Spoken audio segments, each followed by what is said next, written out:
আসসালামু আলাইকুম। আমন্ত্রণ জানাচ্ছি আজকের পত্রিকার গুরুত্বপূর্ণ সংবাদ শিরোনামে। শুরুতে নয়া দিগন্ত। এই সুযোগে মেরুদণ্ড ভেঙে দেন জামাত শিবিরের, ট্রাইব্যুনালে শেখ হাসিনা ইনুর কথোপকথনের রেকর্ড। নোবেল শান্তি পুরস্কার চাইলে ট্রাম্পকে গাজা যুদ্ধ বন্ধ করতে হবে, ম্যাক্রো। আমার দেশ, নিক্যাম্পিংয়ে চিরপঙ্গু শত শত তরুণ।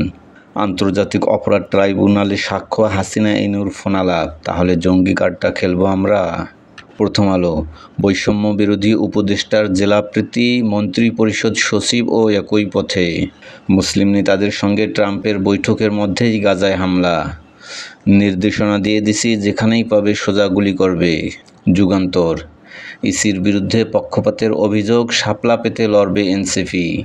ইনোভেশন কনসাল্টিং এর জরিপ, ভোটের জনমত জরিপে এগিয়ে বিএনপি। বিএনপির পক্ষে 41, জামায়াতের 30, এনসিপি 4%। কার্যক্রম স্থগিত হওয়া আওয়ামী লীগ ভোটে নামলে 18.8% সমর্থন পাবে। ফোনালাপের ভয়ানক তথ্য, ট্রাইব্যুনালে আগুন দেওয়ার নির্দেশ দেন শেখ হাসিনা।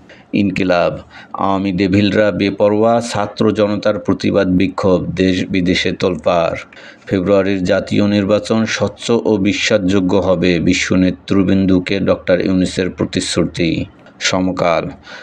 আবারও 2,598 কোটি টাকার প্রকল্প, তবু খাবার পানি লবণমুক্ত হবে না।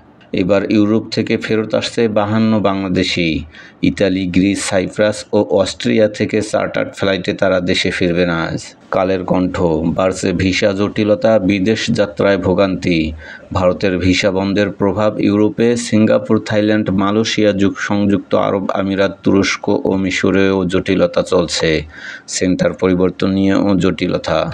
হেলিকপ্টার থেকে বোম্বিং, ছাত্রী সেনা নামানোর নির্দেশ ছিল হাসিনার, ট্রাইব্যুনালে ফোনালাপ। সংগ্রাম। ট্রাইব্যুনালে ফোনের অডিও রেকর্ড, হেলিকপ্টার দিয়ে বোম্বিং করতে চেয়েছিলেন শেখ হাসিনা। নভেম্বরের মধ্যে শেখ হাসিনা ও তার পরিবারের মামলার রায়ের আশা দুদক চেয়ারম্যানের। জনকণ্ঠ। ডেঙ্গুর ভয়াবহতায় উদ্বেগ, আসন্ন নির্বাচন ইতিহাসের সবচেয়ে স্বচ্ছ ও বিশ্বাসযোগ্য হবে। করতোয়া। পাচার হওয়া অর্থ উদ্ধারে বিশ্বব্যাংকের সহায়তা কামনা, চ্যালেঞ্জ হলেও এসডিজি অর্জন অপরিহার্য, ডক্টর ইউনূস। ট্রাম্পের সংবর্ধনায় ডক্টর ইউনূসের যোগদান, বাংলাদেশ সফরে আমন্ত্রণ। তালিকায় নেই শাপলা, নৌকা স্থগিত, 115 প্রতীকের তালিকা প্রকাশ ইসির।